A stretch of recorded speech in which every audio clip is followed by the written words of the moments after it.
6 days before the Passover, Jesus came to Bethany where Lazarus lived, whom Jesus had raised from the dead. Here a dinner was given in Jesus' honor. Martha served, while Lazarus was among those reclining at the table with him. Then Mary took about a pint of pure nard, an expensive perfume. She poured it on Jesus' feet and wiped his feet with her hair, and the house was filled with the fragrance of the perfume. But one of his disciples, Judas Iscariot, who was later to betray him, objected. "Why wasn't this perfume sold and the money given to the poor? It was worth a year's wages." He did not say this because he cared about the poor, but because he was a thief. As keeper of the money bag, he used to help himself to what was put into it. "Leave her alone," Jesus replied. "It was intended that she should save this perfume for the day of my burial. You will always have the poor among you, but you will not always have me." Meanwhile, a large crowd of Jews found out that Jesus was there and came, not only because of him, but also to see Lazarus, whom he had raised from the dead. So the chief priests made plans to kill Lazarus as well, for on account of him, many of the Jews were going over to Jesus and believing in him. Dorothy Day, a champion of the Catholic worker movement in America, who tirelessly fought for women and African American workers, was once donated a beautiful diamond ring. Because she was constantly working amongst the poor of the poor, her co-workers thought that she would sell the ring and keep the money for the poor. Instead, Dorothy gave the precious ring to honor a poor old lady who could not believe what her eyes saw on her bare finger. Something so irrational, yet so deeply moving, so powerfully dignifying. That day, the outrageous act of giving by Dorothy Day showed that poor old lady how much she really meant for her. The cause for Day's sainthood is now on its way. She knew the true meaning of Mary's outrageous act of wasting the costly perfumed oil made from genuine aromatic nard to anoint the feet of Jesus. Jesus would not allow Judas to spoil the day and made sure that Mary's act is forever remembered. "You will always have the poor, but you do not always have me," said he.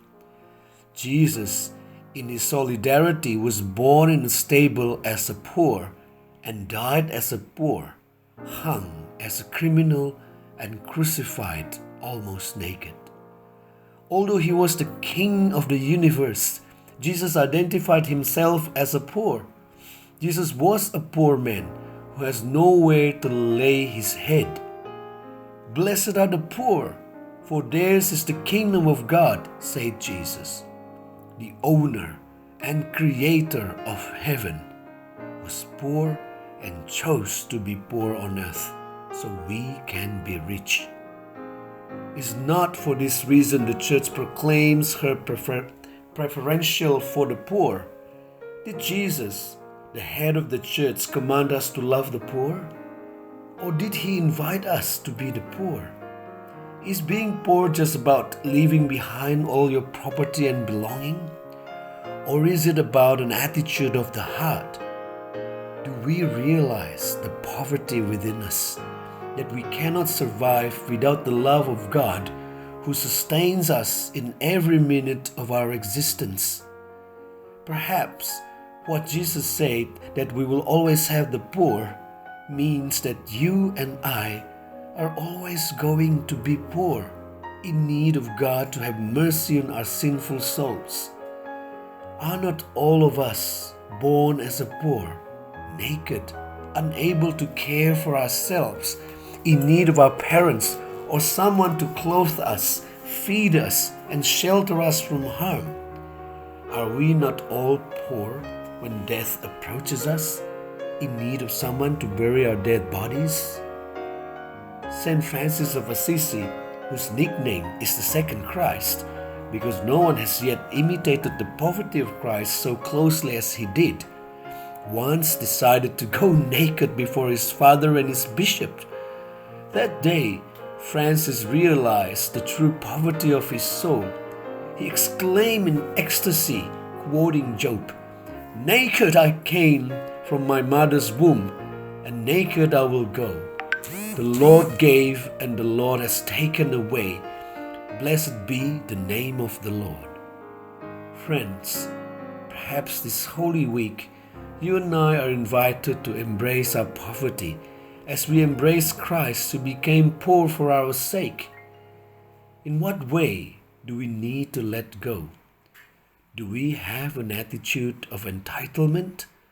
Do we complain to God whenever we do not get what we think is our right to have? Or do we stand poor before Him, always grateful, forever grateful for the countless millions of blessings He has showered us? The blessing of receiving His only Son to redeem our poor and sinful souls.